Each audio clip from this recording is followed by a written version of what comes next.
V S Ranjith നമുക്കൊപ്പം ചേരുന്നുണ്ട്. V S Ranjith, ഇപ്പോൾ LDF കൺവീനർ പറഞ്ഞിരിക്കുന്നത് കേരളത്തിലെ കർഷകർക്ക് ബുദ്ധിമുട്ടുണ്ടാകാത്ത രീതിയിലുള്ള ഒരു റിപ്പോർട്ട് സമർപ്പിച്ചിട്ടുണ്ട് എന്നാണ്. ഈ വിഷയം അല്പസമയം മുമ്പ് നമ്മളോട് സംസാരിച്ച ഇഞ്ചനാനിയലിനോടും ഫാദറിനോടും പറഞ്ഞിട്ടുണ്ട് എന്നാണ്. പക്ഷേ കർഷകരുടെയും ബിഷപ്പിൻ്റെയും നമ്മളുടെ എല്ലാവരുടെയും ആവശ്യം അങ്ങനെ ഒരു റിപ്പോർട്ട് കൊടുത്തിട്ടുണ്ടെങ്കിൽ അതിനുതകുന്ന തരത്തിലുള്ള ഒരു മാപ്പ് ഈ ബയോഡൈവേഴ്സിറ്റി ബോർഡിൻ്റെ വെബ്സൈറ്റിൽ വരേണ്ടതല്ലേ? അത് സംസ്ഥാന സർക്കാർ ഇടേണ്ടതാണോ?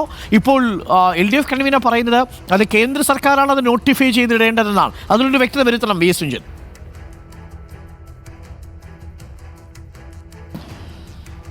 അത് സംസ്ഥാന സർക്കാർ, ഞാനതാണ് പറഞ്ഞു വന്നത്.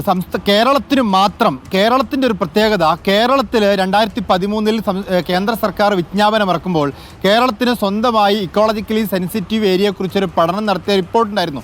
അതുകൊണ്ട് കേരളം സ്വന്തം നിലയ്ക്ക് ആ മാപ്പ് പ്രസിദ്ധീകരിക്കും എന്നുള്ളതാണ് കേന്ദ്ര സർക്കാർ പറഞ്ഞിട്ടുണ്ടായിരുന്നത്. അതനുസരിച്ച് ഒരു മാപ്പ് തയ്യാറാക്കേണ്ടത് കേരളത്തിൻ്റെ വനം വകുപ്പ് തന്നെയാണ്.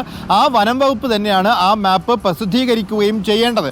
ആ മാപ്പിനെ കുറിച്ച് വിവരങ്ങൾ സംസ്ഥാനത്ത് ജനങ്ങൾക്കുണ്ടെങ്കിൽ അതിൻ്റെ ആശങ്ക പരിഹരിക്കാൻ ആ മാപ്പ് പുറത്തുവിടേണ്ട സംസ്ഥാനത്തിൻ്റെ വനം വകുപ്പാണ്.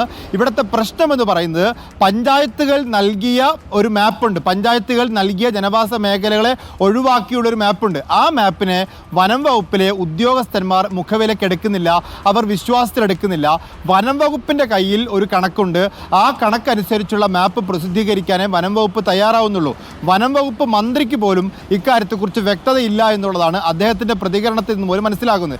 ഇത് വനം വകുപ്പിലെ ചില ഉദ്യോഗസ്ഥന്മാർക്കുള്ള ഒരു പിടിവാശി ഇക്കാര്യത്തിലുണ്ടോ എന്ന് പരിശോധിക്കേണ്ടതാണ്. പ്രത്യേകിച്ച് പഞ്ചായത്തുകൾ അവരുടെ നിലപാടുകൾ വ്യക്തമാക്കിയിട്ടും ആ മേഖലകളെ എന്തുകൊണ്ട് സർക്കാർ ഒഴിവാക്കുന്നില്ല?